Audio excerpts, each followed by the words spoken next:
देखे simplex, half duplex और duplex. उसके बाद हमने देखे टोपोलॉजी 4, स्टार, बस, रिंग और मैश। हमने उसके बाद 6 डिवाइसेस देखे जो नेटवर्क को मैनेज करती हैं, bridge, gateway, router, hub, switch और रिपीटर। उसके बाद हमने मॉडेम देखा, that is modulator and demodulator that converts telephonic signals into electronic signals and electronic signals into telephonic signals for the communication. Multiplexer ने कहा कि जब मल्टीपल डिवाइसेस एक ही पाथ को यूज करके डेटा कम्युनिकेट करने की कोशिश करती हैं तब मल्टीप्लेक्सर उनको मॉनिटर करने की कोशिश करता है। ठीक है, फिर हमने एक शब्द देखा प्रोटोकॉल। प्रोटोकॉल ने हमें कहा कि that it is a set of instructions और रूल्स जो नेटवर्क को मॉनिटर करने के लिए या चलाने के लिए बनाए जाते हैं।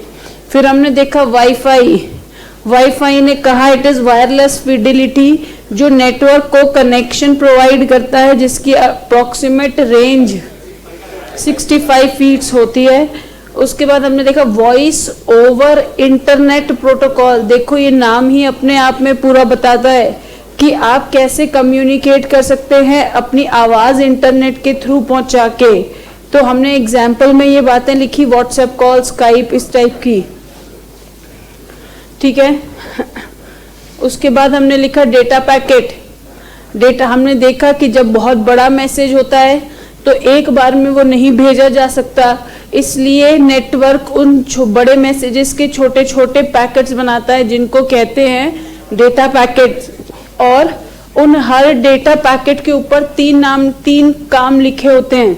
सोर्स एड्रेस, इसका मतलब कहाँ से आया है, डेस्टिनेशन एड्रेस जाएगा कहाँ, और इस पैकेट के अंदर क्या है। क्योंकि बेटा इसके बाद हमने एक लाइन लिखी है कि इन डेटा पैकेट्स का कोई फिक्स्ड रूट नहीं होता। अगर हमने इसके ऊपर कंटेंट नहीं लिखा तो ये मैसेज जब रिसीवर के पास जाएगा तब उसको मिक्स हो जाएगा, इसलिए उस डेटा पैकेट के ऊपर हमने कंटेंट भी लिखा है। क्या हो गया मुकेश भैया, ये चल नहीं रहा है।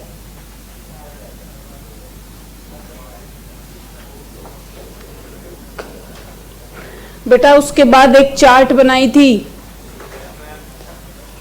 देखो चुपचाप से ध्यान दे लो यहाँ पे, नहीं तो फटाफट से मैं इसको सब बता दूंगी, पल्ले कुछ पड़ेगा नहीं। सबसे पहले हमने देखा है कि ये एप्लीकेशन या इसका मतलब किसी टास्क से रिलेटेड है, जिसमें सबसे पहली बात हमने कल देखी थी बेटा बाउंड्री कंट्रोल्स। देखा आपने, बाउंड्री कंट्रोल्स ने हमें कहा कि मुझे ये चेक करना है कि कहीं कोई अनऑथराइज्ड पर्सन मेरे सिस्टम को एक्सेस तो नहीं कर रहा। आपको याद है कल हमने ये बात भी कही थी कि हम अपने घर के आगे बाउंड्री खींचते हैं जिससे कोई अनऑथराइज्ड पर्सन उस पर कब्जा ना कर ले। वैसे ही कुछ कंट्रोल्स हम अपने सिस्टम पे लगाते हैं जिससे कोई अनऑथराइज्ड यूजर उसे यूज ना कर ले।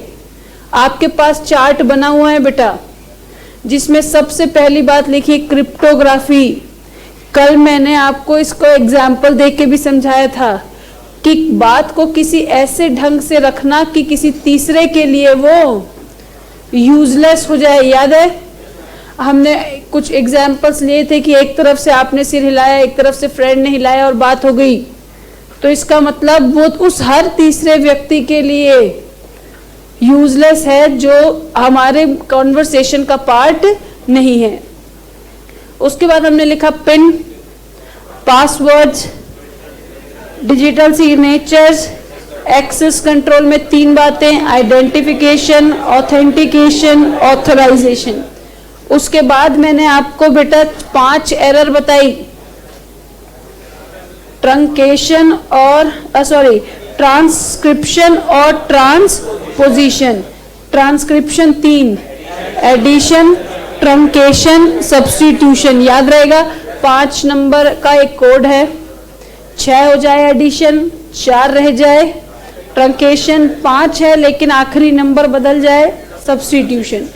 सिंगल पोजीशन एरर, पांचों नंबर वही हैं, लेकिन केवल उनकी पोजीशन बदली है। अगर एडजेसेंट नंबर पोजीशन बदल दें, सिंगल, एक से ज्यादा एडजेसेंट नंबर पोजीशन बदल दें, डबल। यहां तक हमने कल सीख लिया था बेटा। अब आगे देखेंगे, इससे आसान कोई भी बात नहीं है, जरा ध्यान से देखना है। आपने ये चेक कर लिया है कि यूजर मेरे सिस्टम के अंदर आ सकता है, याद है, बाउंड्री कंट्रोल से। अब हम उस सिस्टम को ऑथराइज कर रहे हैं क्या करने के लिए? इनपुट।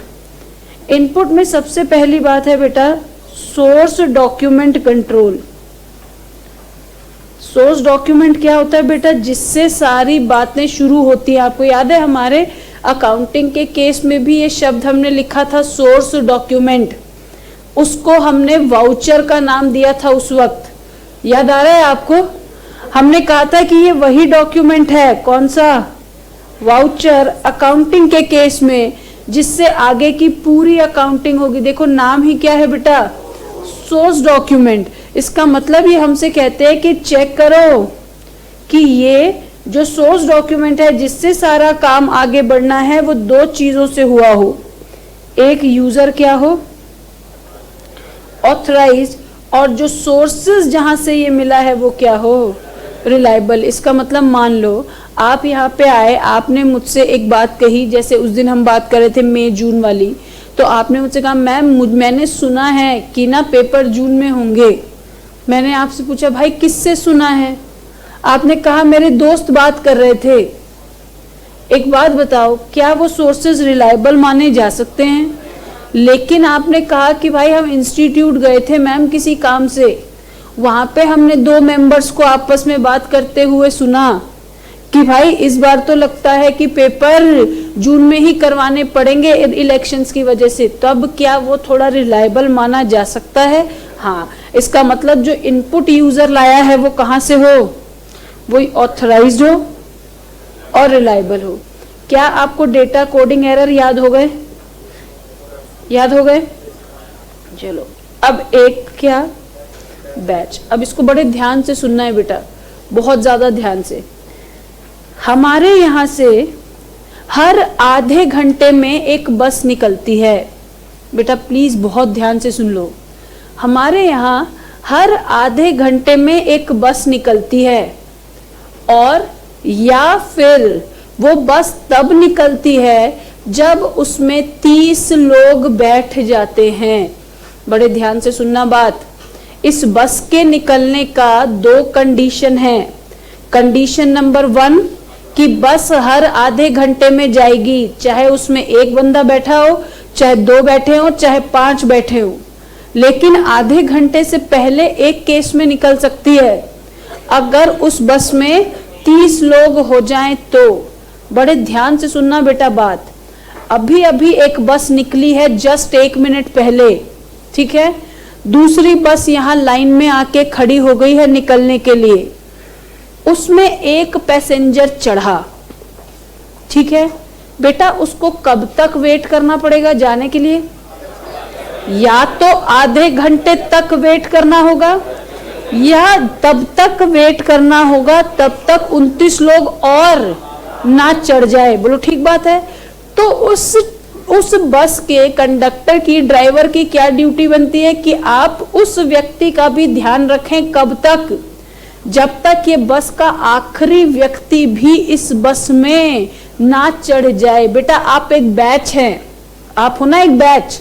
हम हर बार पूछते हैं, मैं तब तक ये शीट नहीं हटाती जब तक मैं पूछती हूँ कि भाई बताओ सबने लिख लिया? बताओ सबने लिख लिया? तो सोचो मेरे लिए कितना मुश्किल होता है उन बच्चों को संभालना जो लिख चुके होते हैं। वो बातें करनी शुरू कर देते हैं। होता है या नहीं होता है? जो बच्चे लिखते हैं वो तो बेचारे लिख रहे होते हैं आखिरी तक, लेकिन जो बच्चे लिख चुके होते हैं वो बड़ा बात करना शुरू कर देते हैं। बेटा ये एक प्रोसेसिंग होती है, बैच प्रोसेसिंग। बैच प्रोसेसिंग का मतलब होता है जब डेटा को एक साथ प्रोसेस करना हो।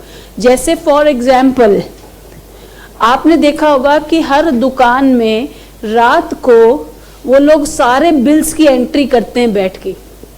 आप देखा होगा, आपने कभी रिलायंस ट्रेंड्स या कहीं चले जाओ तो वो दुकान बंद करने के बाद सारे बिल्स निकालेंगे और उसको पूरा का पूरा टैली करेंगे कि ये मिल रहा है या नहीं मिल रहा है या सब कुछ। तो ये कहलाता है बेटा बैच प्रोसेसिंग। इसका मतलब या तो लॉट में या पीरियोडिकली, अगर कोई प्रोसेसिंग एक साथ डेटा की होती है तब उस प्रोसेसिंग को क्या कहते हैं, बैच प्रोसेसिंग। तो ये कहता है बेटा, सोचो अगर एक डेटा एंटर हो गया, इसको आपको कब तक संभालना होगा, जब तक बैच का आखिरी डेटा एंटर नहीं हो जाता। और ये सब लोगों को एक साथ प्रोसेस करने के लिए हम इकट्ठा नहीं कर लेते। सोचो जब किसी बच्चे की शॉपिंग करवा देते हैं माँ बाप, और जब उनकी बारी आती है तो वो पूरे स्टोर में उत्पात मचाता फिरता है, नहीं फिरता कि मेरे कपड़े तो आ गए, अब ये क्या है, इसको उठा के छेड़ दिया, वो क्या है, उसको उठा के छेड़ दिया। इसका मतलब माँ बाप को उसके कपड़े तो दिलाने ही थे, लेकिन उसको तब तक संभाल के रखना है जब तक हमारी खुद की शॉपिंग ना हो जाए। तो ये कहलाता है बेटा बैच कंट्रोल, कि अगर ऐसा कोई डेटा है जो ग्रुप में प्रोसेस होना है तो आपको तब तक हर एक डेटा को संभालना होगा जब तक बैच पूरा ना हो जाए। उसके बाद क्या है, वैलिडेशन का पहला फील्ड। बेटा ये कौन सी फील्ड है, डेटा फील्ड याद है आपको, जहां पे हम इनपुट करते हैं। उसमें सबसे पहला क्या है, चेक डिजिट। अब ध्यान से सुनना बेटा बात, आप सभी के रजिस्ट्रेशन नंबर के आगे NRO, CRO, FRO, WRO कुछ भी लिखा है। ध्यान से सुनना है बात, क्या जैसे ही ये NRO आपके रजिस्ट्रेशन नंबर के आगे लिखा है, क्या ये आप देखते ही समझ जाते हैं कि ये नॉर्दर्न रीजन का स्टूडेंट होगा? बोलो, जैसे ये CRO लिखा होता है तो हम समझ जाते हैं कि ये सेंट्रल रीजन का स्टूडेंट होगा। बेटा चेक डिजिट कहता है अपने इनपुट के आगे कोई ऐसा सफिक्स या प्रीफिक्स लगा दो जिससे उसको देखते ही उस डेटा की कैटेगरी का अंदाजा लग जाए। जैसे इंडिया में एक नियम है बेटा कि हर सुपर फास्ट ट्रेन का नंबर 1 से शुरू होता है। जो गाड़ी नंबर होता है, ट्रेन नंबर, अगर वो ट्रेन सुपर फास्ट है तो उस हर ट्रेन का के नंबर के आगे 1 लगा होगा। इसका मतलब जब भी अगर हम कोई गाड़ी देखते हैं जिसका नंबर 1 से शुरू होता है तो मुझे देखते ही समझ में आ जाना चाहिए कि ये ट्रेन क्या है, सुपर फास्ट है। तो ये कहलाता है क्या, चेक डिजिट, कि कोई सफिक्स या प्रीफिक्स ऐड कर लो जिससे क्या हो जाए, पता चल जाए। उसके बाद क्रॉस चेक। एक बार रात को 11 बजे थे बेटा, रात को 11 बजे थे, आपके पापा ने आपके दोस्त को फोन किया कि बेटा वो ए अभी तक घर नहीं पहुंचा है क्या तुम्हारे यहाँ? अब उसने कहा हाँ अंकल बस अभी अभी निकला है। उन्होंने कहा ठीक है। उन्होंने दूसरे दोस्त को फोन लगाया, उन्होंने पूछा कि भाई ए तुम्हारे घर में है बेटा? बोले अंकल है ना, वॉशरूम में गया है अभी। बोले ठीक है कोई बात नहीं। डैडी ने तीसरे दोस्त को फोन लगाया, उन्होंने पूछा बेटा ए घर नहीं पहुंचा, क्या बात है? उसने थोड़ी देर सोचा, कहा हाँ डैडी मैं ही तो हूं, क्या हुआ बताओ। अब फिर डैडी ने बाजू में खड़े हुए ए को देखा और कहा ये क्या है? तो उन्होंने कहा कि वे आप जल क्यों रहे हो? बेटा ये क्या करना चाह रहे थे? Cross check. ध्यान से सुनना है। चलिए ये तो मजाक की बात है, आपने हर जगह ऑडिट थोड़ा बहुत अब आप जानने लगे हैं, आपने एक्सटर्नल कंफर्मेशंस की बातें सुनी होंगी कि ऑडिटर बाहरी व्यक्ति से कुछ बातें बेटा कंफर्म करने की कोशिश करता है। आपको याद है, जैसे अगर मिस्टर लाल आपके डेटर में 10 लाख रुपए के दिख रहे हैं, इसका मतलब आप मिस्टर लाल की किताब में 10 लाख रुपए के क्रेडिटर दिखने चाहिए बेटा कि नहीं दिखने चाहिए? बिल्कुल दिखने चाहिए। तो उन बातों को चेक करने को क्या कहते हैं? Cross check. जो डेटा आपने जहां से उठाया है वो वहां पे आपको टैलीड मिलना चाहिए। उसके बाद चलो पिक्चर चेक अभी एक देख लेते हैं, ये क्या है, MM DDYY। कभी देखा है आपने ऐसा कि आपसे जब डेट ऑफ बर्थ लिखने को कहते हैं तो 3 हिस्सों में कई बार कहते हैं, DD MMYY और YY MMDD। वो लिखा होता है कि किस उसमें लिखना है। बेटा अगर मान लो ये वाला फॉर्मेट लिखने को बोल रहे हैं तो आपको लगता है कि जैसे ही आप 12 से ऊपर लिखोगे इनको एक्सेप्ट करना चाहिए। ध्यान से सुनेंगे बात, यहां पे कहां तक चल जाएगा 31, और यहां तो चल ही जाएगा, कोई दिक्कत नहीं है। इसका मतलब ये देखो क्या लिखा है, लिमिट। हम चेक क्या कर रहे हैं बेटा, वैलिडेशन की जो इनपुट आपने एंटर किया है वो वैलिड है या नहीं, that is as per the limit, है या नहीं। अगर नहीं है तो एंट्री नहीं होगी। उसके बाद पिक्चर चेक। आपको वो रसीद याद है जो हमने डेटाबेस समझने के लिए देखी थी? यहाँ पे हमने लिखा था नेम, फिर यहाँ लिखा था फीस, यहाँ लिखा था सीरियल नंबर, याद आ रहा है बेटा? इस रसीद में आपने यहाँ अल्फाबेट लिखे थे, यहाँ लिखा था नंबर, याद है? आपने इस पर्ची पे यहाँ लिखा था अल्फाबेट और यहाँ लिखा था नंबर। बेटा this is known as picture check, कि चेक कर लो जहां बातें अल्फाबेट में लिखी होनी चाहिए वो अल्फाबेट में लिखी हैं और जहां नंबर में लिखी होनी चाहिए वो नंबर में लिखी है। तो ये कौन सा चेक, आ जाइए प्लीज, ये क्या, पिक्चर चेक। उसके बाद edit check. Are you sure you want to save the changes? ऐसा कहीं देखा है?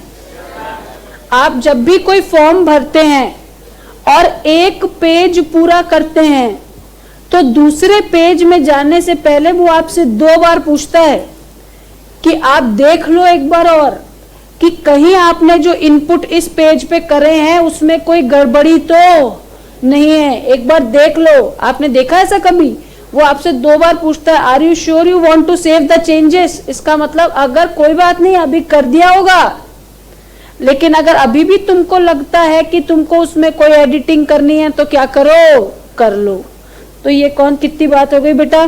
चेक डिजिट, कोई ऐसा सफिक्स या प्रीफिक्स लगा दो जिससे देखते ही पता चल जाए कि ये डेटा कौन सी कैटेगरी का है। कंफर्मेशन,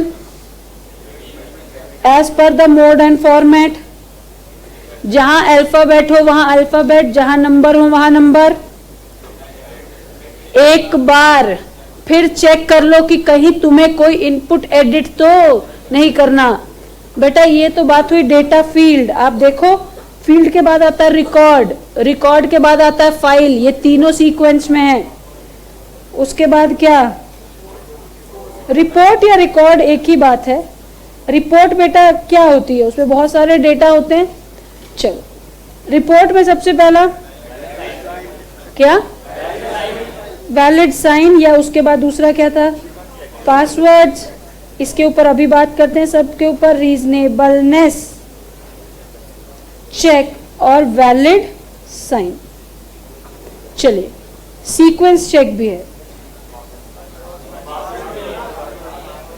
पासवर्ड इसमें नहीं है। चलिए यहां देखेंगे बेटा प्लीज। आपने देखा है कि कोई भी जब रिपोर्ट बनती है तो उसमें कंसर्न्ड पर्सन क्या करता है, साइन करता है। इसका मतलब अगर कंसर्न्ड पर्सन के द्वारा वो चीज साइन नहीं है तो वो रिपोर्ट वैलिड नहीं है। सीक्वेंस चेक, बेटा सीक्वेंस चेक का क्या मतलब है, जब आप रिकॉर्ड्स बनाते हैं तो और उन जब सब चीजों को एक रिपोर्ट में रखेंगे तो वो कैसी होनी चाहिए, in perfect sequence. Reasonableness check, इसके ऊपर मैं एक रियल लाइफ एग्जांपल देती हूँ। 2016 की बात है शायद, इसी तरीके से एक बार मेरी तबीयत खराब हुई थी तो डॉक्टर के पास मैं गई। डॉक्टर ने मुझे कहा आपको चेस्ट का एक्सरे करना होगा, आपकी बहुत ज़्यादा खांसी है, पता नहीं इसके पीछे रीज़न क्या है। ठीक बात है, चेस्ट का एक्सरे हुआ, रिपोर्ट आई। उस रिपोर्ट में लिखा था कि आपके पेट में कीड़े हो गए हैं और उन कीड़ों ने लंग्स में अंडे दे दिए हैं, और ये जो अंडे हैं वो आपके लंग्स को परेशान कर रहे हैं, इसलिए आपकी खांसी ठीक नहीं हो रही है। ठीक बात है भाई, हम अनपढ़ गवार इस चीज में, हमने सोचा ठीक ही कह रहे होंगे भाई, हो सकता है ऐसा कुछ हुआ हो। मैंने पेट के कीड़ों को मारने की दवाई खानी शुरू कर दी।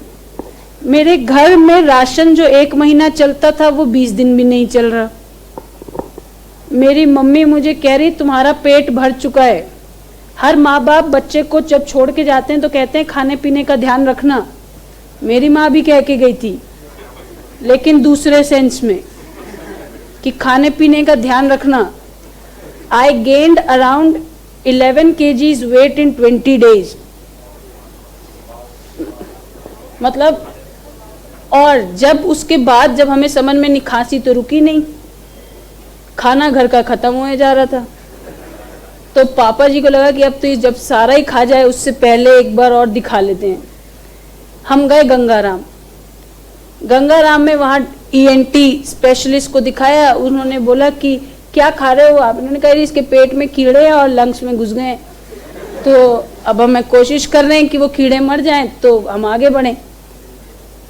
गंगाराम वाले ने सिर पकड़ लिया, उसने कहा रिपोर्ट दिखाओ।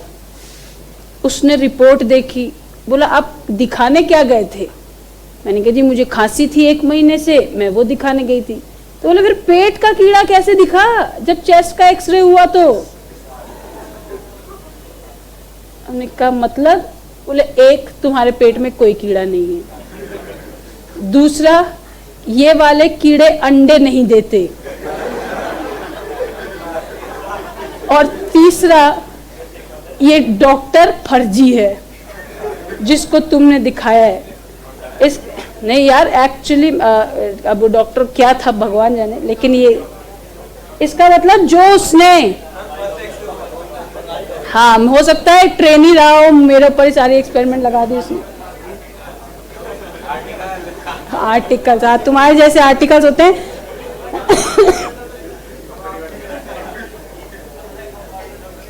चलो यार इधर देखो, इसका मतलब रिपोर्ट में जो कंटेंट लिखा था वो एज पर द मैटर नहीं था। रीजनेबलनेस चेक कहता है बेटा कि जो रिपोर्ट आई है वो कैसी हो, मैटर से रिलेटेड हो, मैटर से रेलेवेंट हो, वही बातें केवल उस रिपोर्ट में लिखी हो। उसके बाद फाइल में सबसे पहली बात है लॉगिंग। बेटा लॉगिंग का मतलब क्या होता है कि आपने देखा होगा कि कभी आप बैंक गए, बैंक जब भी जाते हैं ना बेटा, और कोई फाइल वहां से निकलती है तो पहले उसकी एंट्री होती है। आपने देखा है कि अगर आप किसी भी रिकॉर्ड को इस शेल्फ से निकालेंगे तो आपको इसकी एंट्री करनी होगी कि मैंने इस फाइल को निकाला था इस बज के इतने मिनट पे, और फिर मेरा काम हो गया तो मैंने इसको वापस रख दिया। This is known as internal and external logging. जब आपने फाइल निकाली तब उसको रिकॉर्ड किया, और जब फाइल रखी तब उसको रिकॉर्ड किया। That is known as internal and external logging. उसके बाद फाइल सिक्योरिटी। बेटा ये तो हमें पता है that your file must be secured enough so that the unauthorized person can not access the file. ठीक है। पैरिटी। बेटा पैरिटी का मतलब क्या होता है? सुना आपने कभी ये शब्द पैरिटी? देखो ध्यान से सुनो, हमने एक शब्द पढ़ा है बेटा, क्या? डेटाबेस, जिसने कहा है कि it is a collection of data files. याद है आपको? Field, record, file, database. याद है? Field, record, file, database. Parity कहता है कि इस डेटाबेस में एक तरीके की फाइल को एक जगह पे स्टोर करो। आप भी तो करते हो, अपनी मूवीज को सारा एक मूवीज फोल्डर में रखते हो, अपने स्टडी के मैटर को सब एक जगह पे रखते हो।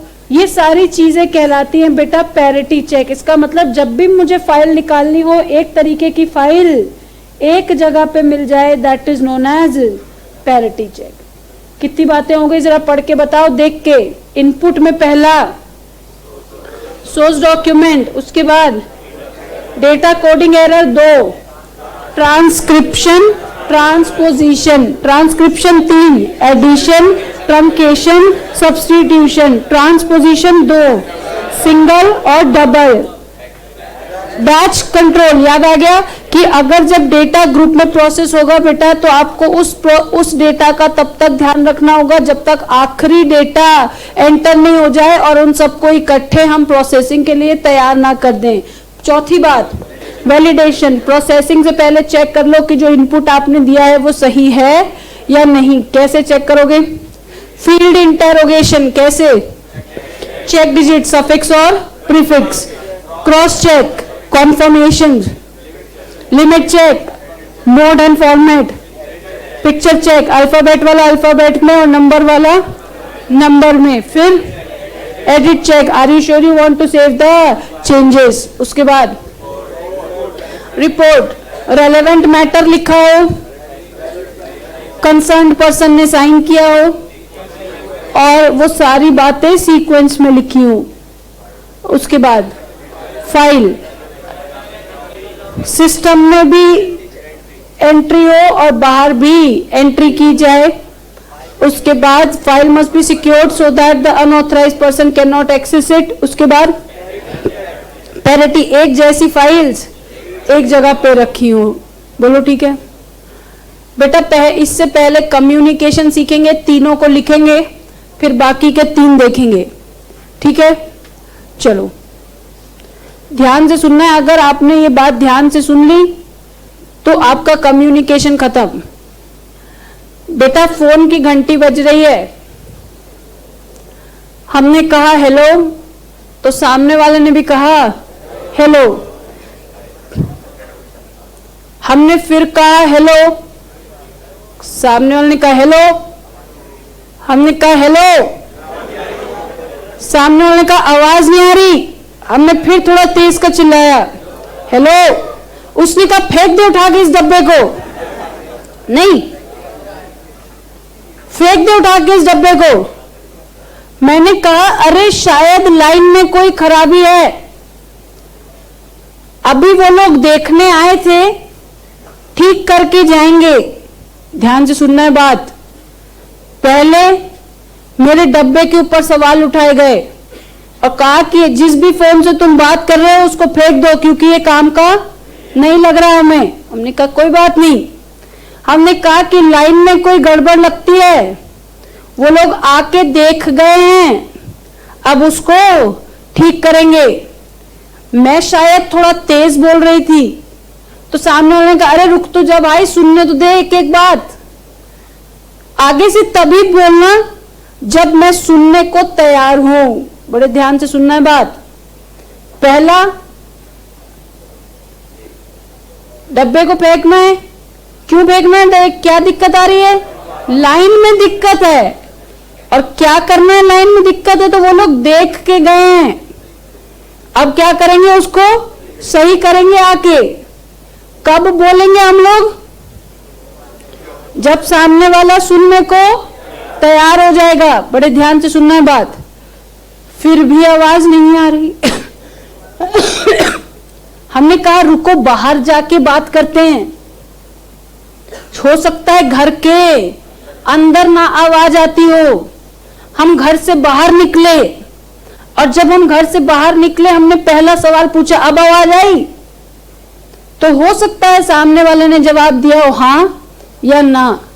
तो मैंने उसको एक बात बोली कि अब हो सकता है आवाज आ रही हो क्योंकि ना हमने कई सारे डिवाइसेस अपने कम्युनिकेशन में ऐड कर लिए जिससे हमारा नेटवर्क और स्ट्रॉन्ग हो गया है।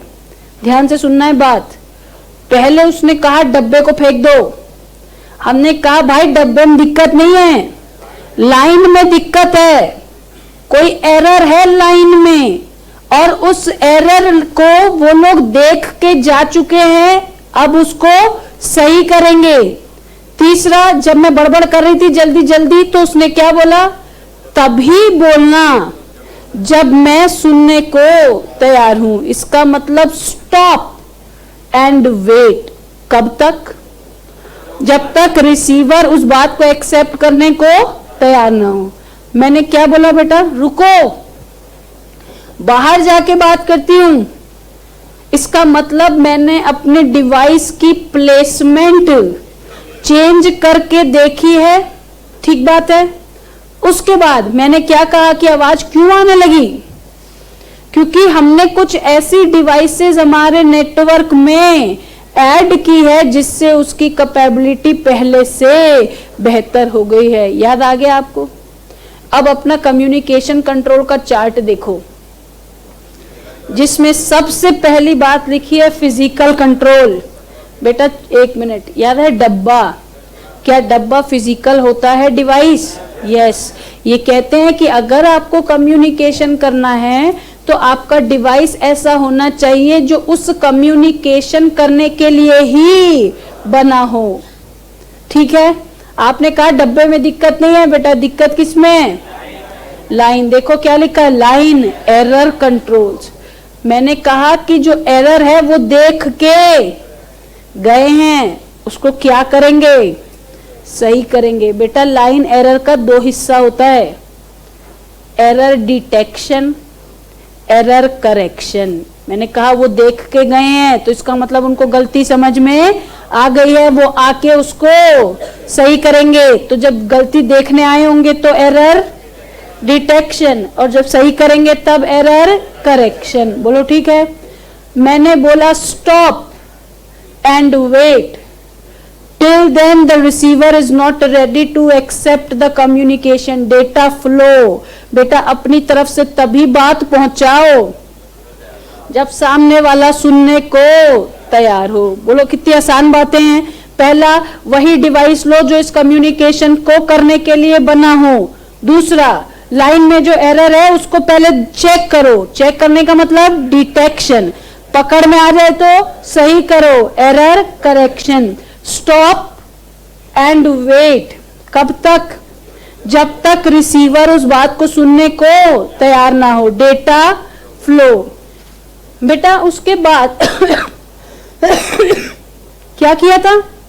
मैम बाहर गए थे। आपको याद है मैंने टोपोलॉजी की डेफिनेशन लिखाई थी आपको? A physical placement of the device in a network is known as topology. याद है? आपने भी तो अपने डिवाइस की प्लेसमेंट करी कि नहीं करी चेंज? यहां से लेके गए ना बाहर, तो ये कौन सा कंट्रोल बेटा? Topology control. हमने देखा, मैंने कहा कि पता है क्यों आवाज आने लगी? क्योंकि मैंने कुछ ऐसी डिवाइसेस ऐड की हैं जिससे अब मेरे नेटवर्क की कैपेबिलिटी और इंप्रूव हो गई है। कौन सा कंट्रोल? Network control. कल ही तो 6 डिवाइसेस पढ़ी थी, bridge, repeater, gateway, hub, switch, router, जिससे नेटवर्क की कैपेसिटी इंप्रूव होती है। मैम लेकिन इसमें बात तो ज्यादा है। 2 बातें तो आपके कहानी में रह गई, डेटा लिंक और एक्सेस कंट्रोल। बेटा ध्यान से सुनना है। डेटा लिंक को हमारे स्टडी ने स्पेशली दिया है कि आपको इसके बारे में जानकारी की जरूरत नहीं है, लेकिन फिर भी 2 टाइप के लिंक होते हैं, HDLC, SDLC। कौन कौन सा?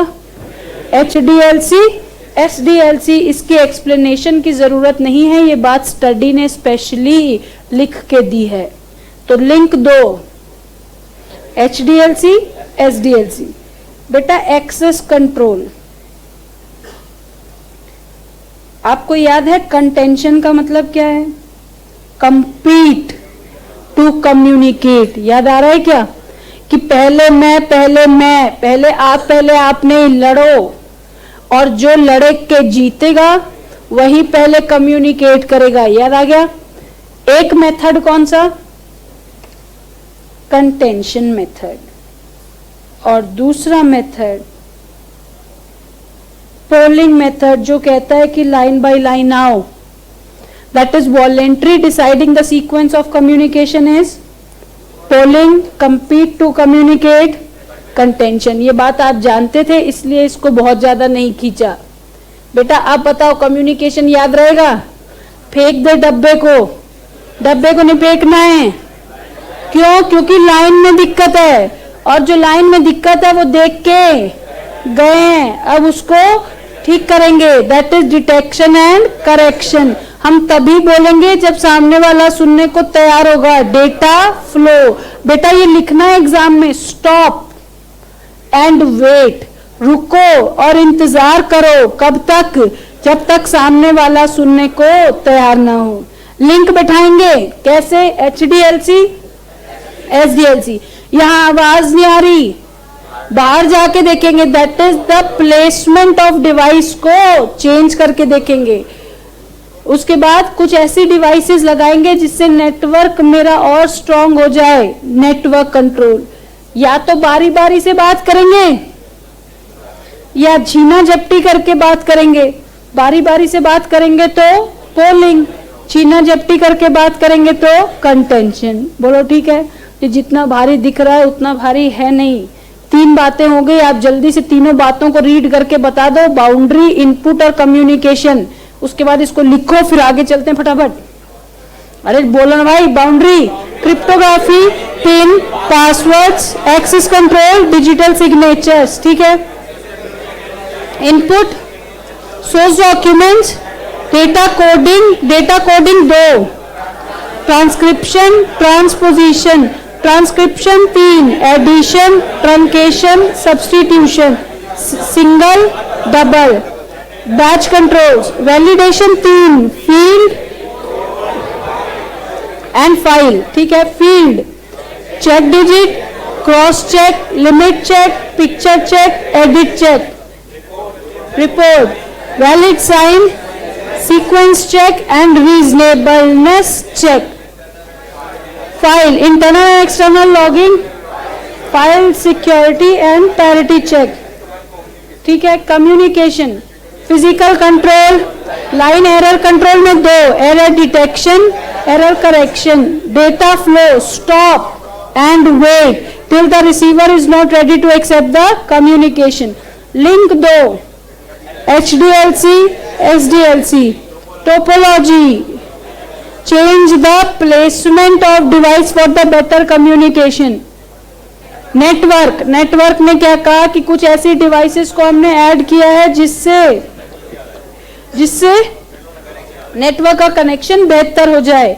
एक्सेस, या तो बारी बारी से बात करेंगे पोलिंग, या लड़ झगड़ के बात करेंगे कंटेंशन। बोलो ठीक है? चलिए, तो हेडिंग आपने दी हुई नहीं, कुछ दी है। हेडिंग देंगे application controls.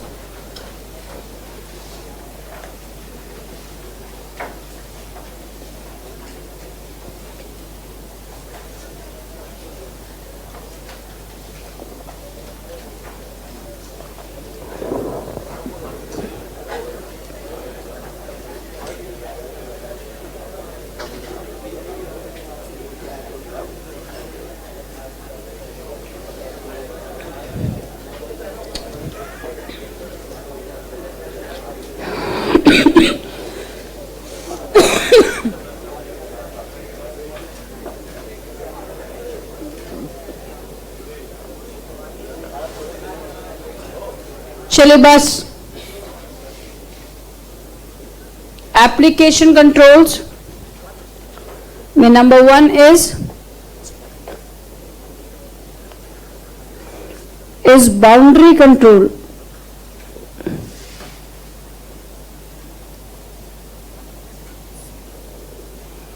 These controls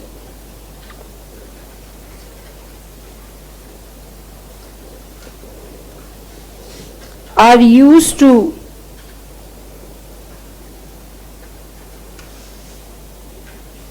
ensure that only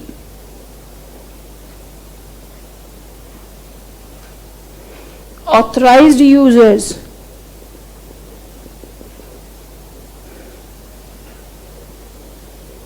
are using the system.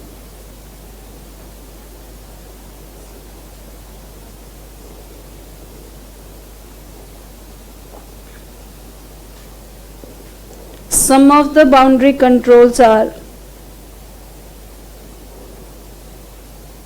A is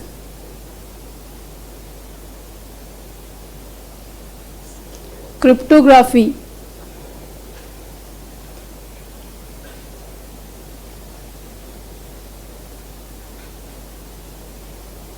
communication in coded form,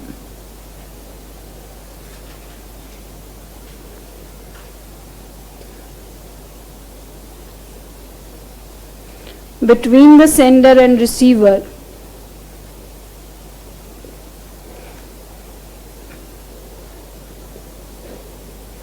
that makes it irrelevant.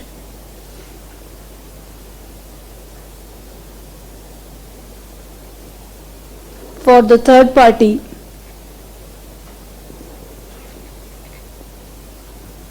which is not a part of a communication.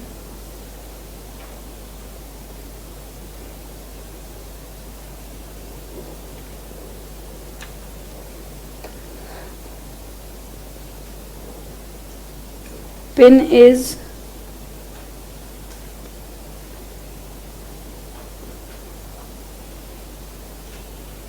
personal identification number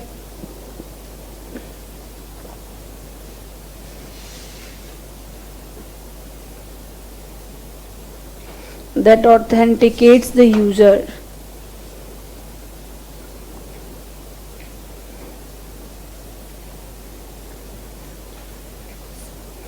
Passwords are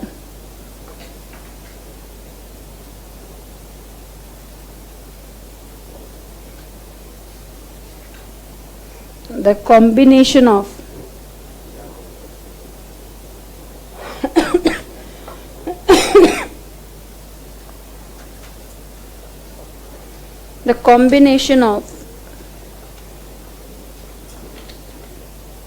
alphabet,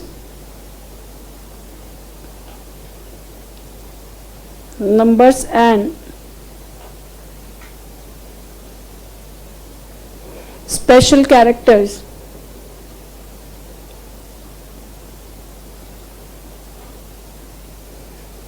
used by the users to protect the system.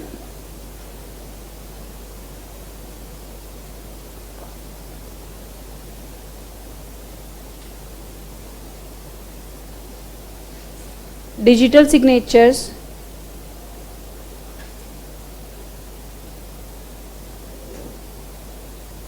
are used to validate the e-contracts.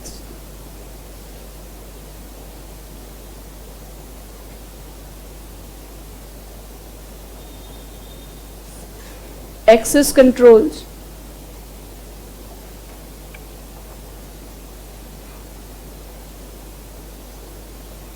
to identify the authorized user by authenticating the credentials by 3 बातें हैं: identification,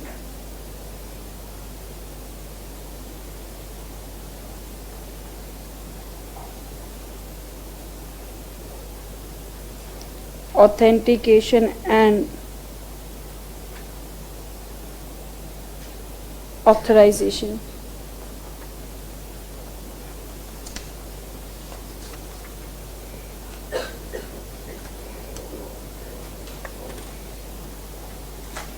यहाँ पे 2 बातें छोटी छोटी और add कर लो,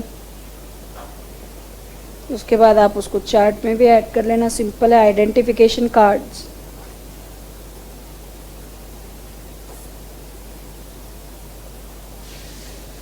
ID cards can be used as physical form of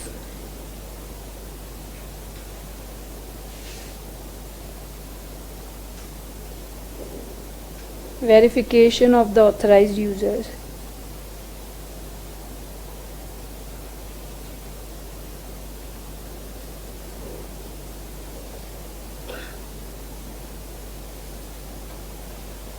Biometric information.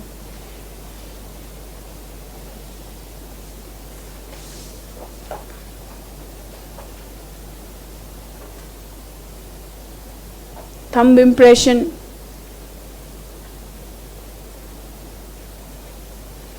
impression of retina,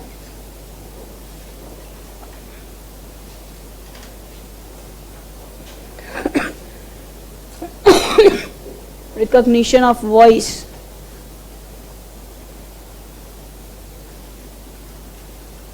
can also be used as authentication process.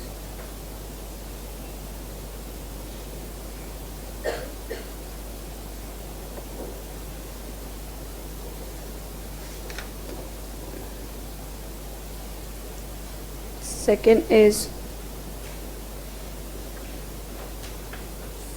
input controls.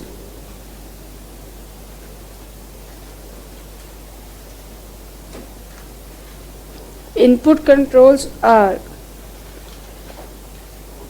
used to ensure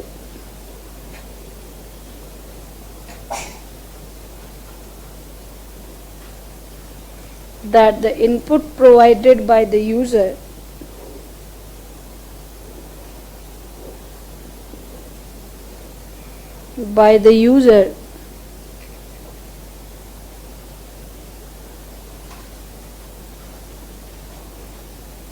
is accurate and complete.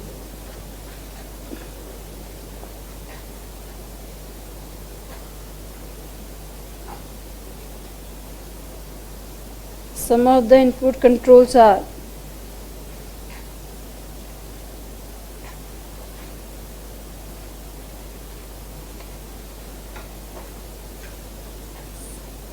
source document controls.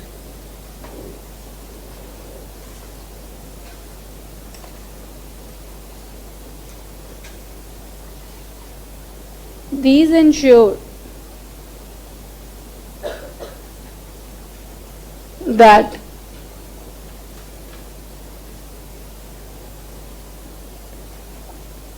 the input is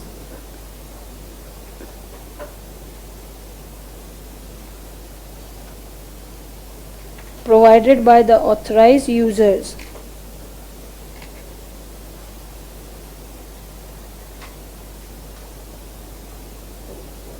and from reliable sources.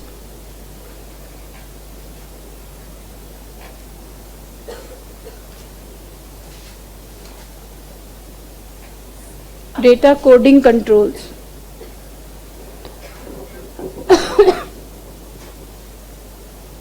When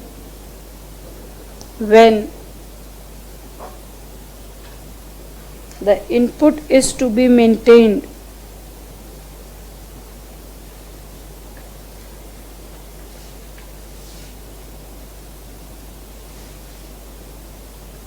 in the form of codes,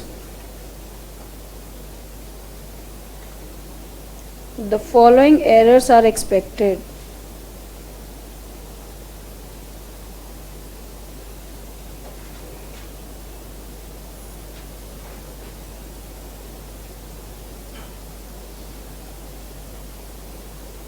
Transcription and transposition.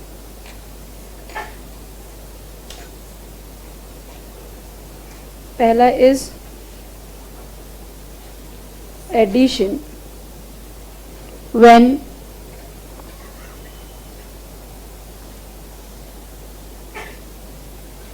a digit is added in the code,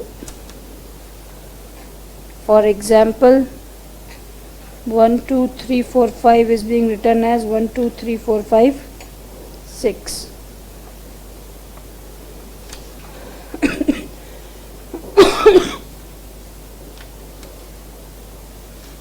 Number 2 is truncation.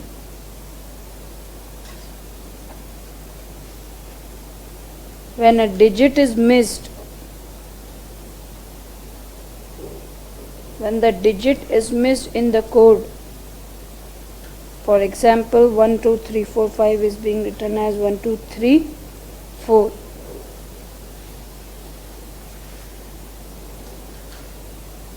And last is substitution.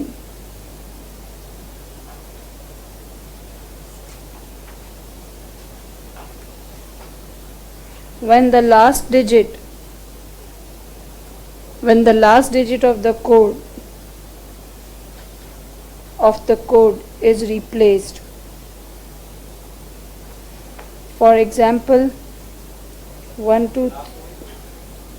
देखिए वैसे basically यहाँ पे जो definition है वो last की ही दी हुई है, लेकिन अगर कोई भी होता है तो कोई दिक्कत नहीं है, वो सब्स्टिट्यूशन ही है। 1 2 3 4 6।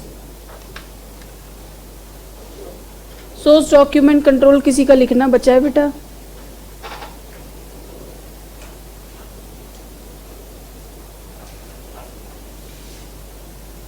ट्रांसपोजिशन 2 होती है, कौन कौन सी? Single and double. When the adjacent numbers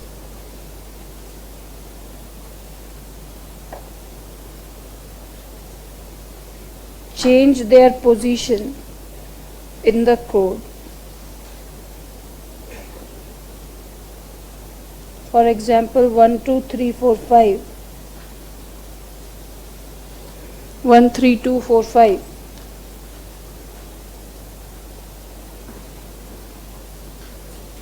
double,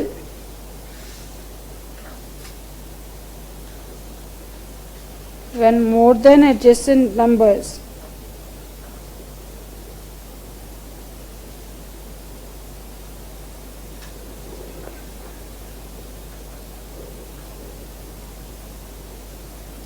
change their position in the code.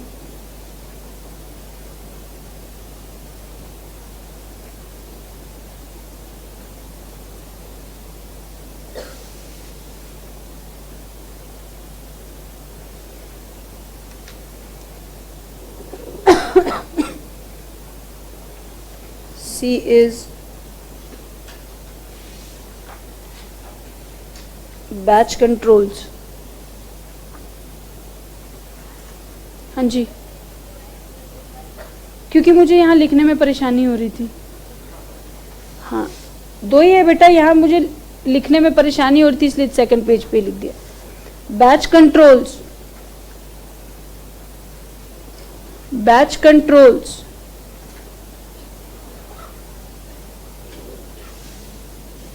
are used to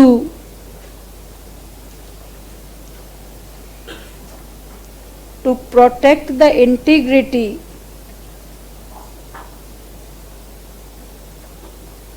of the data entered। ऊपर वाली शीट बची किसी की? बची है तो हाथ ऊपर कीजिए बेटा, नहीं तो यस नो मुझे सुनाई नहीं दे रहा है। चलो, data entered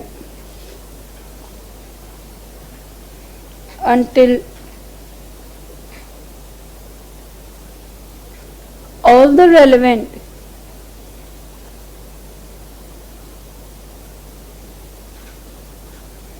data of the batch gets entered and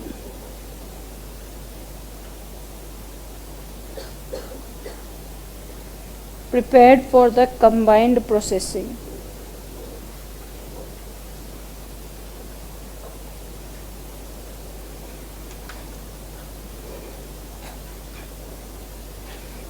D is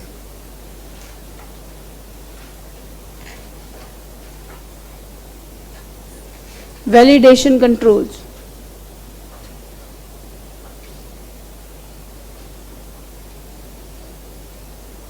Validation controls ensures the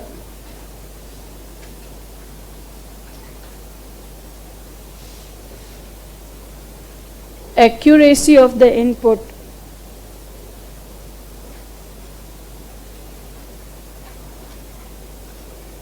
entered by the user।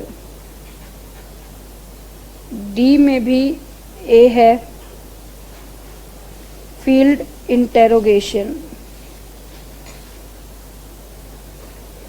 field interrogation.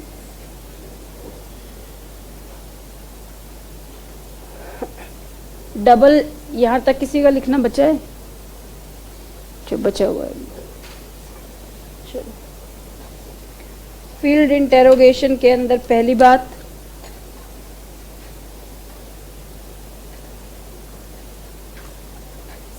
Check digit,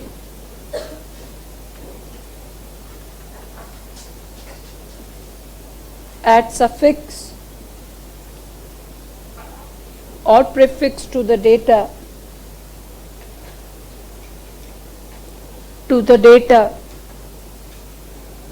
to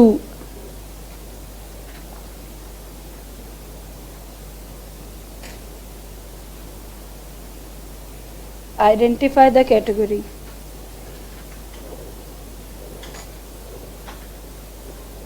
Number 2 is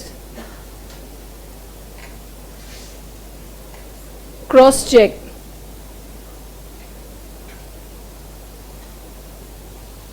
The data entered must have the reasonable background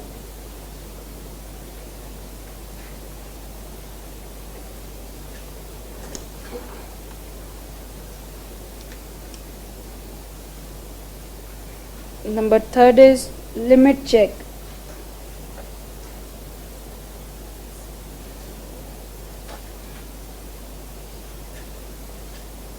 The data entered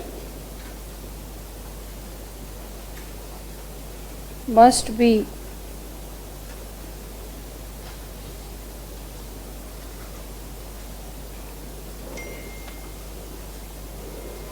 within the prescribed limits.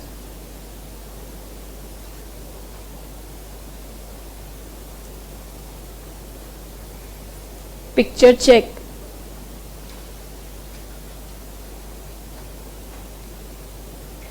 This is used to check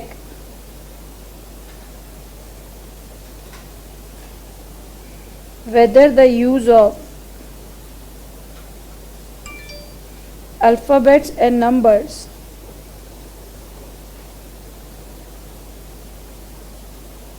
are done correctly.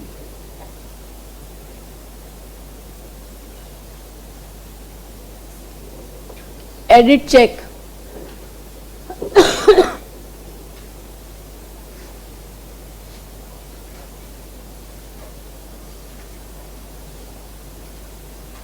This allows the user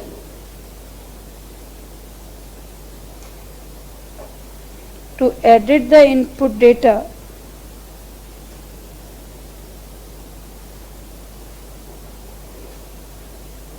if required. B is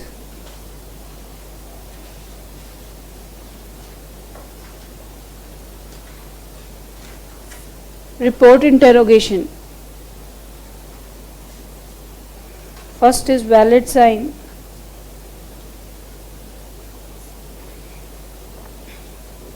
ये जो हरे colour के pen से लिखा है वो किसी का लिखना बचा है?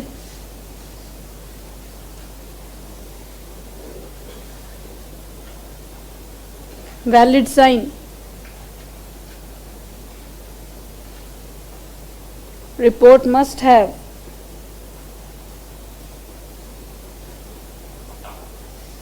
the sign of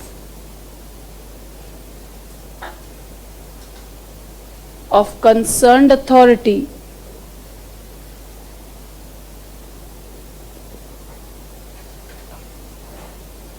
to make the report valid.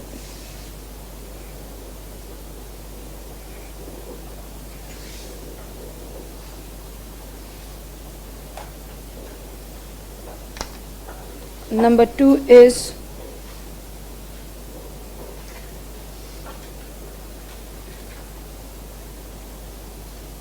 reasonableness check.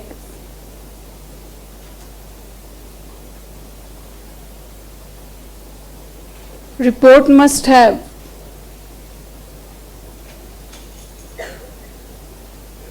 The relevant inclusion of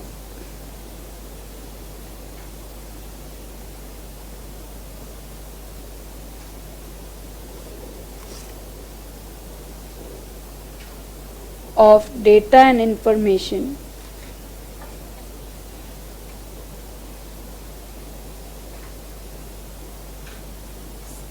Sequence check.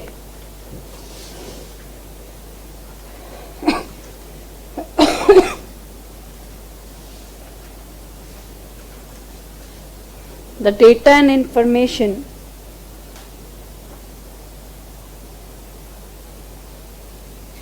in the report must be in the relevant sequence.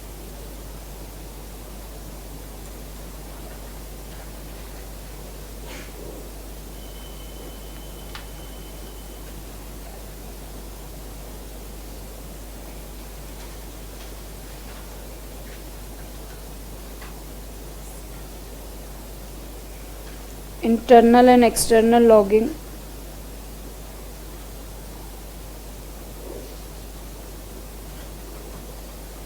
Internal and external logging.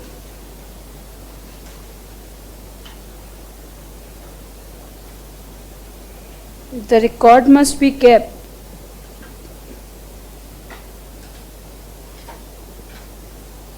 in the system and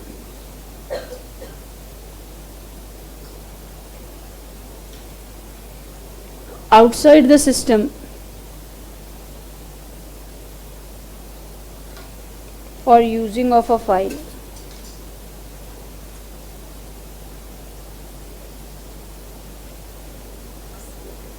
File security.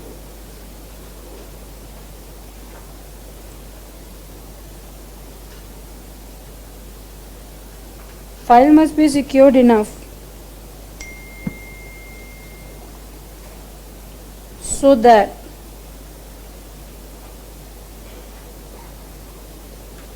the unauthorized user can't access it.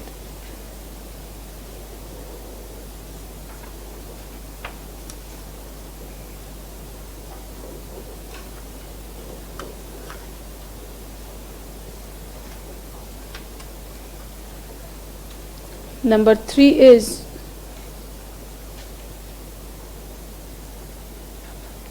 parity check.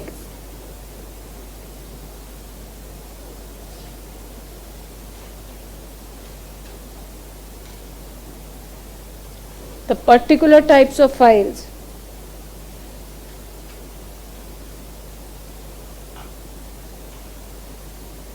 must be stored at a single place.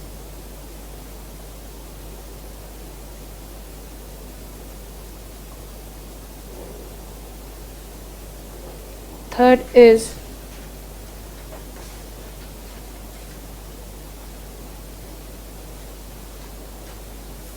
communication controls.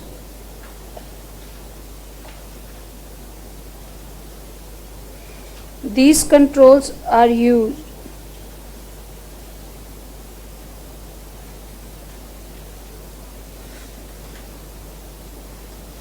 to monitor the components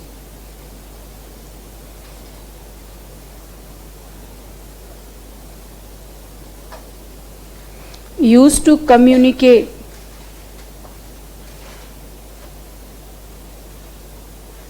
the information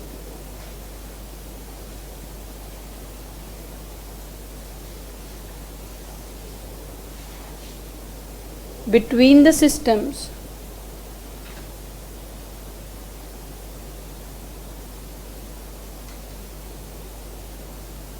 or within the subsystems.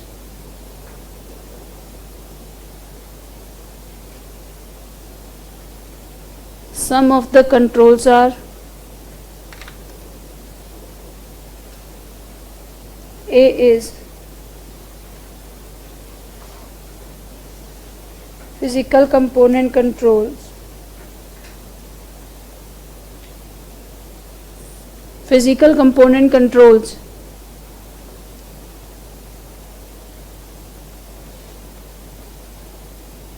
These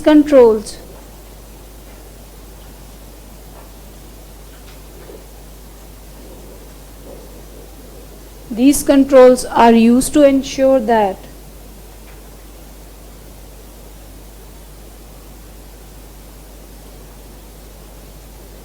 the physical devices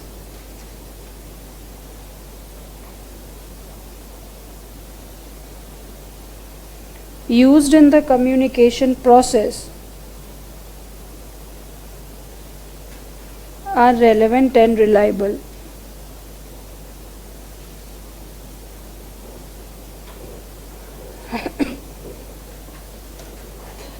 B is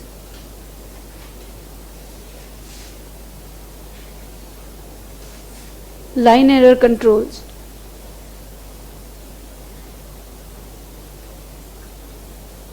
The errors in the communication channel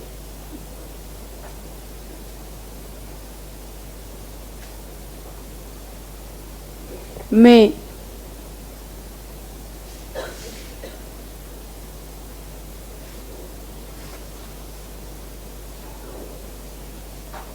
disturb the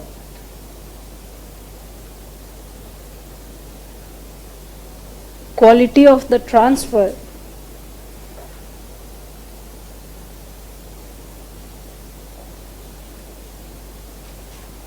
It is monitored in two phases.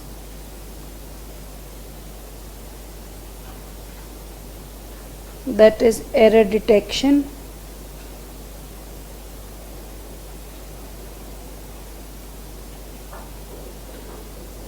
and error correction. C is data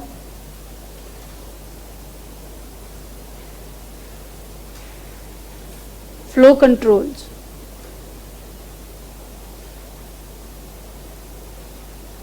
These controls indicate stop and wait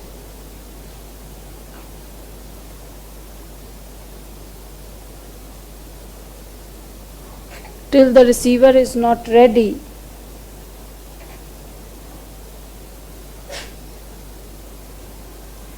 to accept the communication.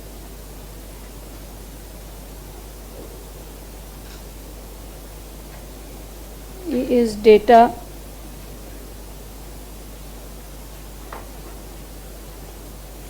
link controls.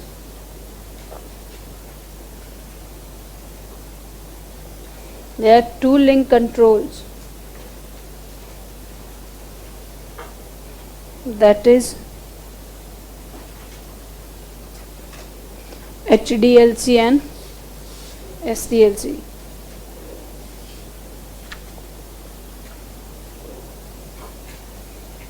E is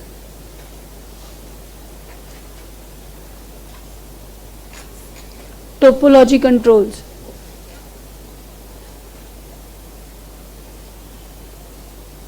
These controls are used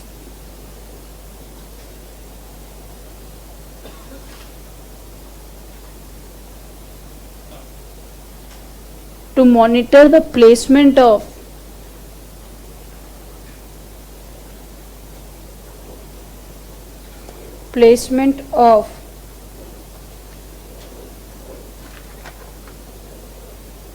devices in a network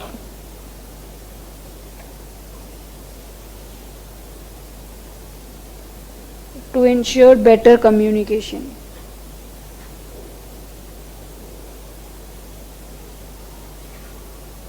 In either local area network or wide area network.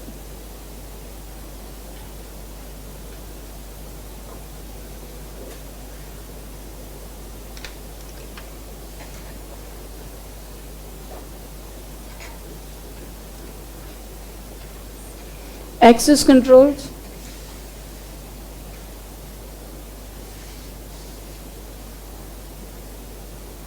These controls are used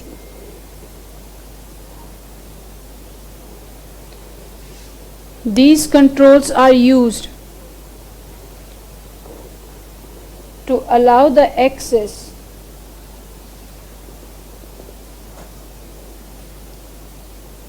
to the users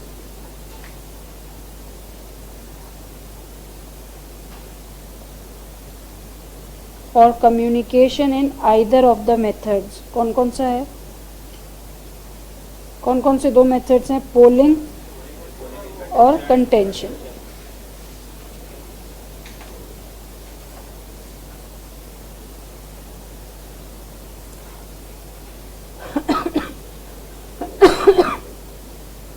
Polling method says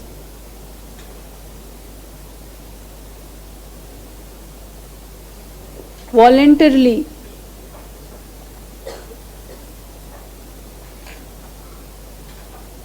decides the sequence of communication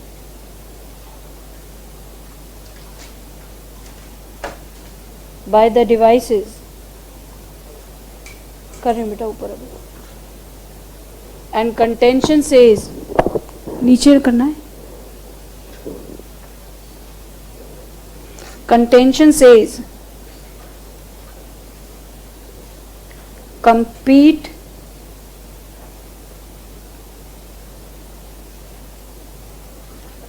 to communicate. इतना पहले आप लोग सब ऊपर वाली sheet को ख़त्म करके दीजिए, क्योंकि मैं नीचे एक और नहीं लगा सकती हूँ अभी.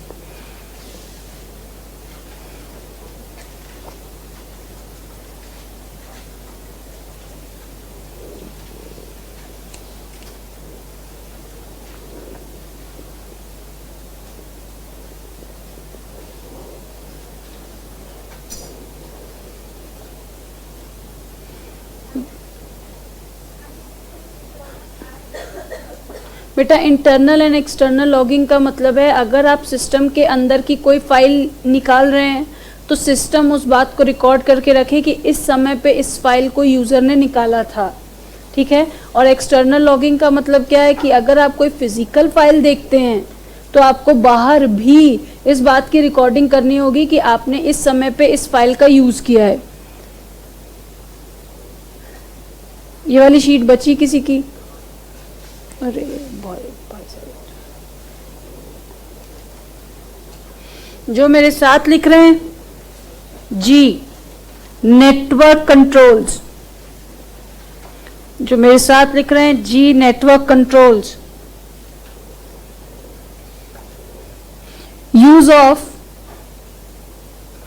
Use of multiple devices like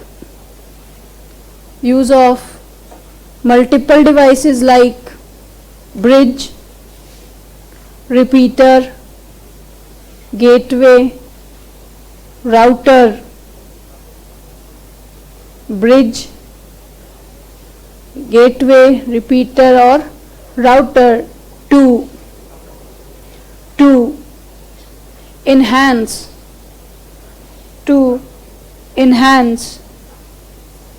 the connectivity of the network,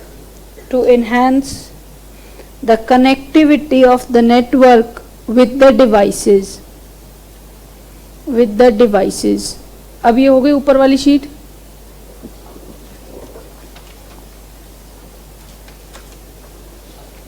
G is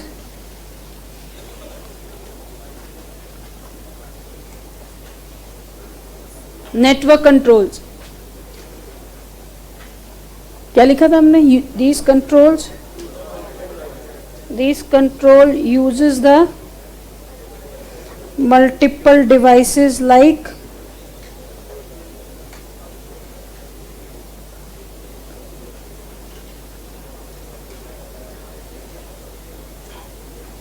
gateway, router, to enhance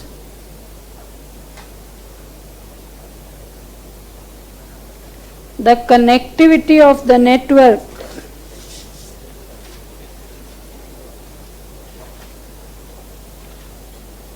with the devices. ये फटाफट से लिखो.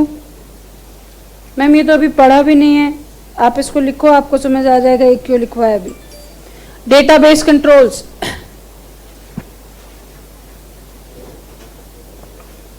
Number 1,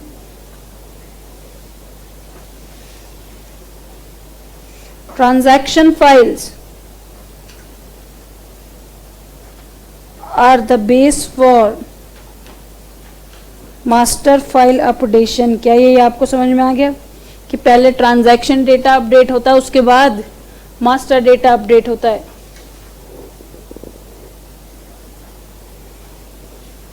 Ensure all the records are processed.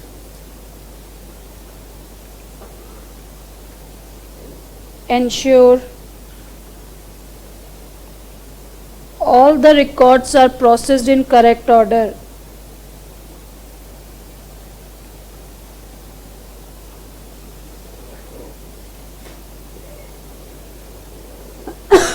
Database controls इतने ही हैं। हमने वहां पे भी चार्ट में लिखा था कि transaction updates master, all records processed and in correct order.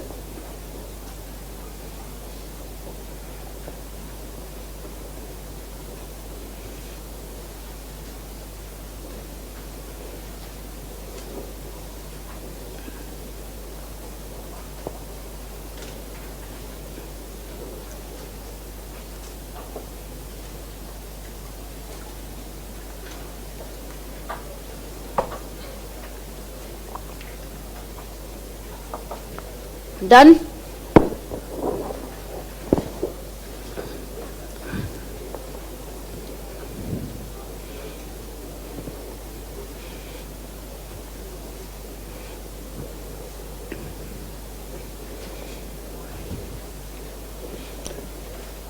कोई लिख रहा है? अच्छा, लिखिए लिखिए लिखिए लिखिए लिखिए, कोई दिक्कत नहीं।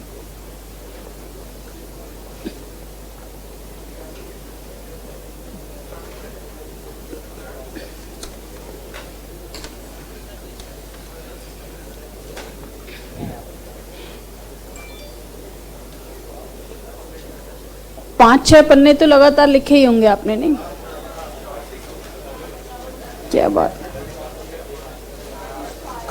चलो, मतलब अब आगे की क्लासेस में आपको लिखने के लिए परेशानी नहीं होगी, हाथ ज्यादा ही फ्री हो गए आपके। चलो हाँ जी, चलो बेटा, आप देखेंगे इधर बात 4 की हो चुकी है, 2 बची है, प्रोसेसिंग और आउटपुट। चलो प्रोसेसिंग की बात करते हैं बेटा। हमने चेक कर लिया है कि क्या यूजर ऑथराइज्ड है या नहीं। हमने ये भी चेक कर लिया है कि जो इनपुट यूजर ने दिया है वो सही है या नहीं। उसको आखिरी मौका भी दिया था चेंज करने का, याद है? इसका मतलब हमने ये मान लिया है कि उसने अगर जरूरत पड़ी होगी तो वो आखिरी मौका अपना भी लिया होगा।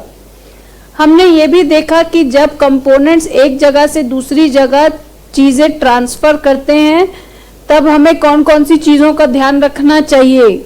हमने एक बात लिखी बेटा वहां पे, बिटवीन द सिस्टम्स और विद इन द सिस्टम्स, दोनों में। उसके बाद डेटाबेस की बात लास्ट में करेंगे। अब आई बेटा बात प्रोसेसिंग की। प्रोसेसिंग में आपको जो नीचे वाली 5 बातें हैं वो याद रखनी है, क्योंकि ऊपर वाली बात आपने मेमोरी में पढ़ ली है। प्रोसेसर कंट्रोल्स आपने मेमोरी में पढ़े हैं, सीपीयू में। आप रियल मेमोरी के बारे में भी जानते हैं। मैम, रियल मेमोरी कौन सी होती है? जो बेटा हमारे सिस्टम के अंदर होती है। हम वर्चुअल मेमोरी के बारे में भी जानते हैं, that it is a combination of some portion of RAM and some portion of hard disk to ensure that the big size files can be executed without the interruptions. अब आई बारी processing controls की बेटा, जिसमें सबसे पहली बात लिखी है रन टू रन कंट्रोल्स। बेटा रन टू रन, इससे आसान बात कुछ नहीं है। रन टू रन कहता है कि आपको, यस एग्जैक्टली, आपको जो प्रोसेसिंग करनी होगी वो करनी होगी स्टेप बाय स्टेप। इसका मतलब इन स्टेजेस, एक साथ नहीं करना है। कैसे करना है? In stages, that is step by step और स्टेज बाई स्टेज, उसको कहते हैं रन टू रन कंट्रोल्स। दूसरा लिखा हुआ है, यहां भी लिखा है रीजनेबलनेस चेक। इसका एग्जाम्पल सुनेंगे ध्यान से, इसका एग्जाम्पल सुनेंगे ध्यान से। बेटा मान लो आपने अपने इनकम टैक्स रिटर्न में एक्स अमाउंट का प्रोविडेंट फंड दिखाया हुआ है, ठीक है। आपने एक्स अमाउंट का प्रोविडेंट फंड अपने इनकम टैक्स रिटर्न में दिखाया हुआ है, तो बेटा ये मान लेते हैं कितना percent of the employee salary है, 10% ऑफ द एम्प्लॉयज सैलरी आपका पीएफ कटता है। बोलो ठीक है। इसका मतलब अगर ये 1000 रुपए का पीएफ कटा है तो बेटा एम्प्लॉय की सैलरी वहां मुझे 10,000 रुपए दिखनी चाहिए। बोलो, तब तो ये वाला बात सही निकलेगी ना। जब मेरा जो इनपुट है वो सही होगा तभी तो इसकी प्रोसेसिंग भी सही होगी। तो रीजनेबलनेस चेक कहता है बेटा कि जो भी इनपुट आपको मिला है पहले उसका बैकग्राउंड चेक कर लो, उसके बाद ही उसकी प्रोसेसिंग करो। मान लो आपने टोटल टैक्स लाइबिलिटी दिखाई हुई है 1 लाख रुपए की, तो उसके साथ आप कंप्यूटेशन भी तो अटैच करते हो बेटा, कि नहीं करते हो? कि सीधा लिख देते हो मेरी टैक्स लाइबिलिटी 1 लाख रुपए की है, ये पकड़ो? नहीं, आप पूरा कंप्यूटेशन भी उसके साथ अटैच करते हो। आप अपने सारे एफडी, एलआईसी सबके कागज की कॉपी भी लगाते हो इफ रिक्वायर्ड। तो ये क्या कहलाता है? Reasonableness check. कोई भी प्रोसेसिंग बिना बैकग्राउंड चेकिंग के बिना नहीं होगी, ठीक है। रन टू रन का मतलब step by step. Reasonableness check का मतलब पहले जेन्युइन है या नहीं वो चेक कर लो। तीसरा एडिट चेक, ये फिर वही बात, are you sure you want to save the changes. अगर मैंने अब बदल दिया तो अब आप में कोई इसमें अंडू नहीं होगा। बेटा आपको फ्लो चार्ट में मैंने CAWL सिखाया था, क्लियर ऑल वर्किंग लोकेशंस, याद है? जिसको हमने एग्जाम्पल लिया था कि भाई सिस्टम, अगर तेरे पास पहले से कोई डेटा है तो उसको हटा ले, क्योंकि मैं जो तुझे डेटा देने वाला हूं कहीं उसको मिक्स ना कर देना, याद है बेटा? इसी को कहते हैं फील्ड इनिशियलाइजेशन। इसका मतलब जैसे ही एक रिकॉर्ड प्रोसेस हो जाए, अपनी फील्ड वापस कहां ले आओ? स्टार्टिंग से 0 पे, जिससे नया डेटा एंटर हो सके। फील्ड इनिशियलाइजेशन, इनिशियलाइजेशन का मतलब वापस से शुरू करना। That is as soon as one record is process, क्या हो जाना चाहिए? CAWL, जिससे वापस कहां पे सेट हो जाएं? 0 पे। और लास्ट क्या है? एक्सेप्शन रिपोर्ट और मैसेज। बेटा आपने देखा होगा कि कभी कभी जब हम अपने लैपटॉप पे काम कर रहे होते हैं तो अचानक से कुछ पॉपअप आना शुरू हो जाता है, विंडोज हैज स्टॉप्ड वर्किंग। कभी देखा आपने? और हम उसको दोबारा से रीइनिशिएट करने की कोशिश कर रहे हैं, आप बने रहिए। देखा आपने? लेकिन आपने कभी ये तो नहीं देखा होगा कि हर बार पॉपअप आ रहा हो कि सिस्टम ठीक चल रहा है, सिस्टम ठीक चल रहा है, तुम लगे रहो सिस्टम ठीक चल रहा है। नहीं, वो कब बताते हैं? जब सिस्टम ठीक नहीं चल रहा होता है। इसका मतलब प्रोसेसिंग के वक्त आपको दिखाना है एनी एक्सेप्शन। अगर कोई चीज गड़बड़ हो रही है तो उसकी रिपोर्ट आपको इमीडिएटली यूजर को देनी पड़ेगी। बोलो ठीक है?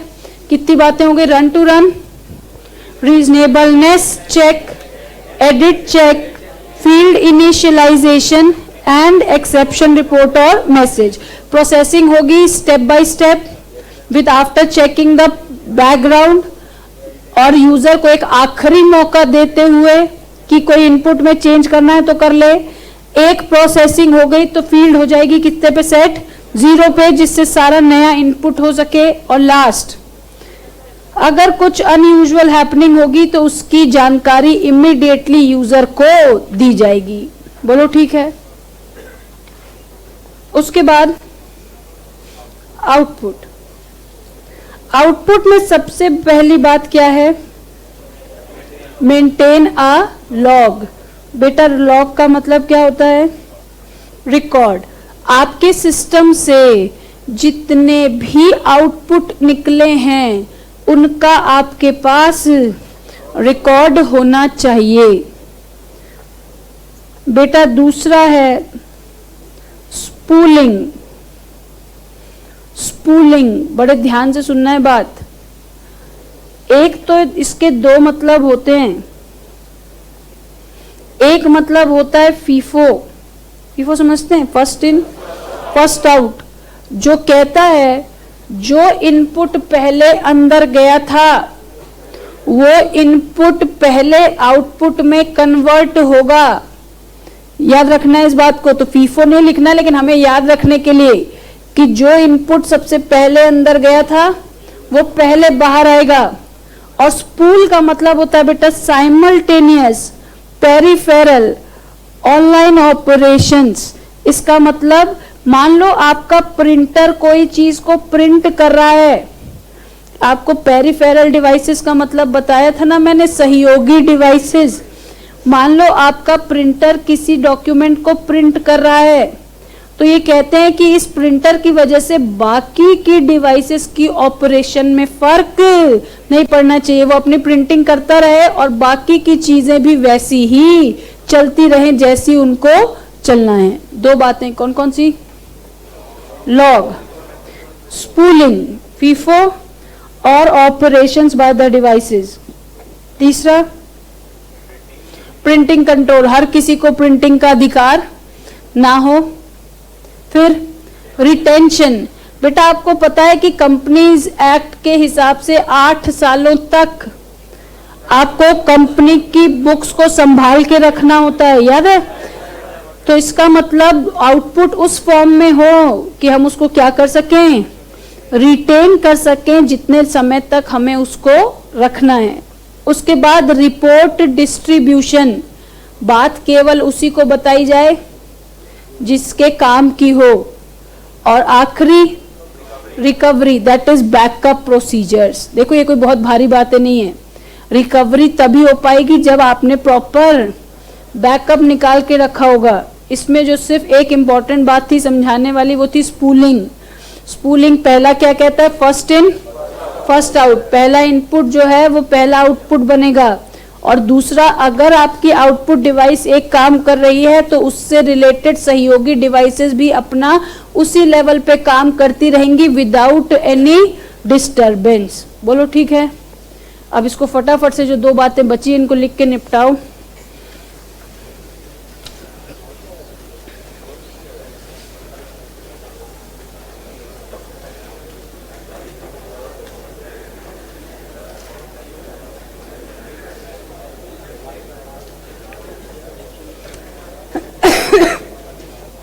Number 5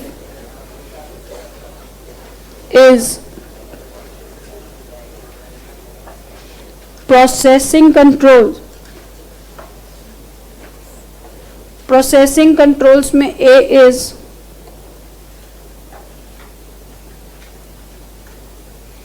run to run controls.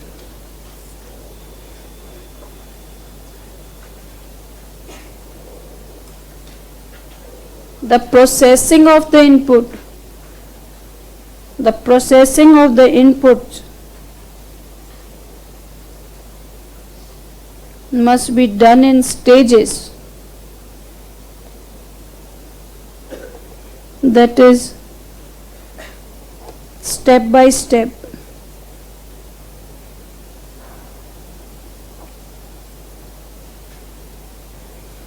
Reasonableness check. Every input entered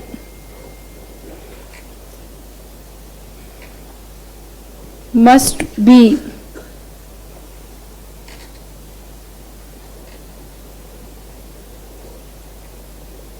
checked with the relevant background.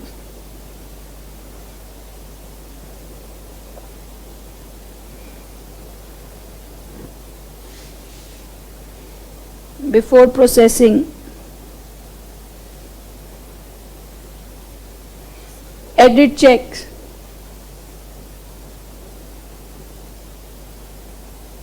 allow the user to edit the provided input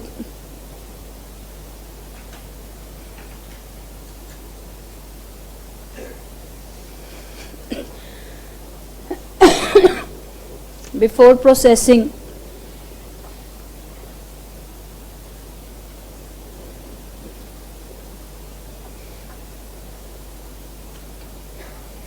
Field initialization.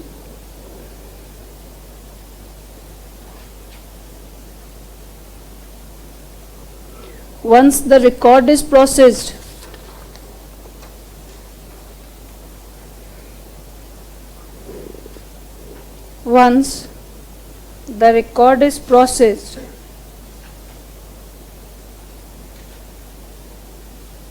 the field must be set to 0 for further input and processing.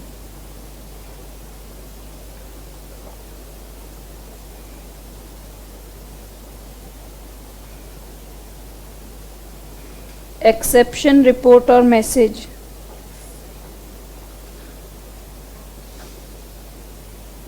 Any unusual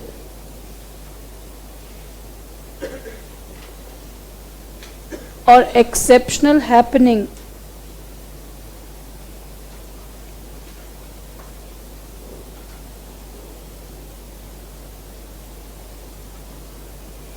must be immediately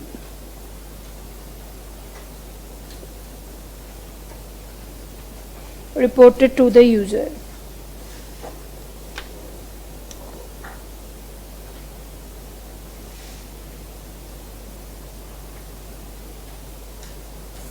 Output controls. A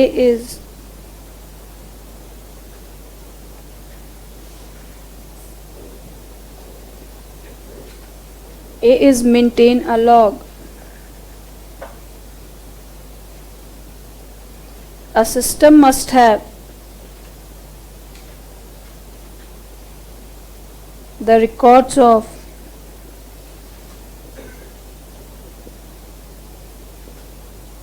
all the outputs processed in the particular time.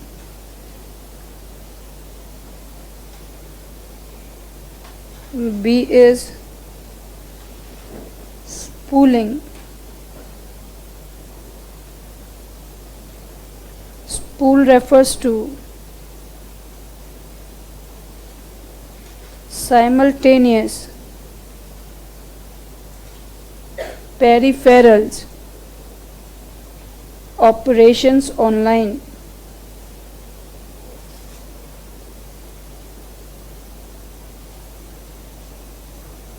That shows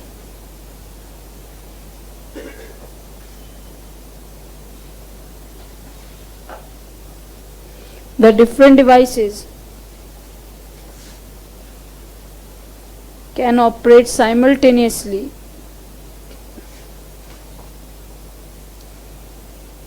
along with the output devices.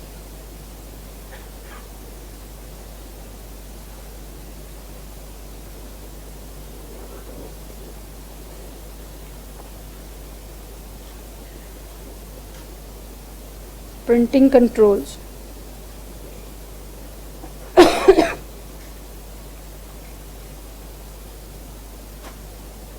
The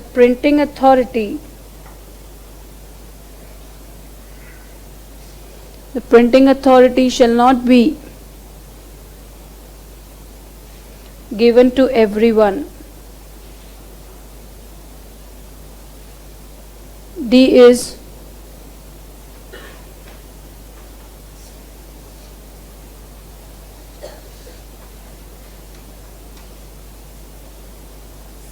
report distribution.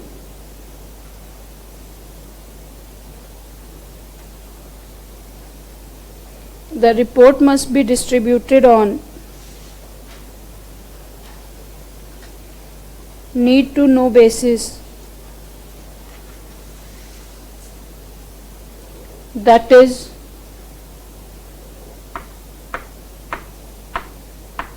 that is only to the authorized users.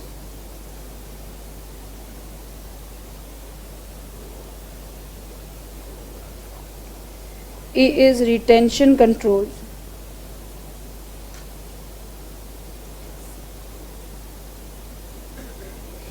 Outputs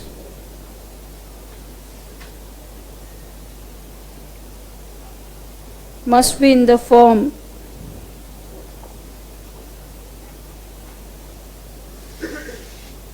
that can be retained for the required purpose.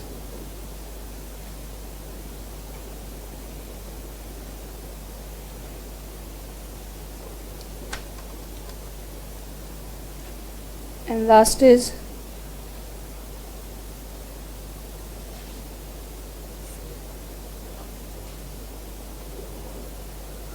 proper backup and recovery mechanisms must be present.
हाँ जी,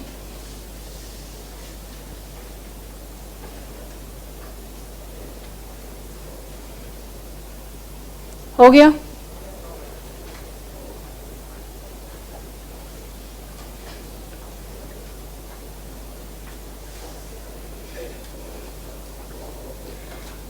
बात को सुनेंगे ध्यान से।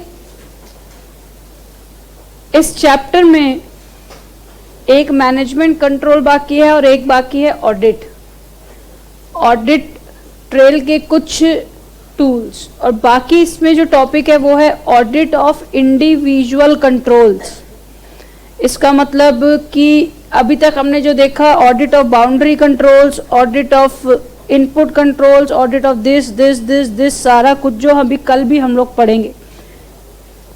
तो वो सारे audit के बारे में मैं आपको नहीं सिखाऊंगी कि उसका ऑडिट कैसे होगा, क्योंकि उसके लिए हम एक कॉमन बात पढ़ेंगे, audit of IAS controls, that is information system controls. तो वो सारे में लागू हो जाएगा कि बाउंड्री कंट्रोल कैसे चेक करना है, वो सारी बातें हो जाएंगी। तो 99.99% नहीं, चैप्टर भी कहाँ खत्म हुआ है, मैं तो कह रही हूँ कि 99.99% हम समय से 10 मिनट पहले ही कर लेंगे। लेकिन अगर 10 मिनट ज़्यादा भी लगेगा तो हम उस दिन लगा सकते हैं, क्योंकि अच्छा एडवांस अकाउंट्स खत्म हो गया। कौन कौन से? 26 और 19 लीज, और लीज बोला ना आपने, एक 19 और एक इंटेंजिबल एसेट 26।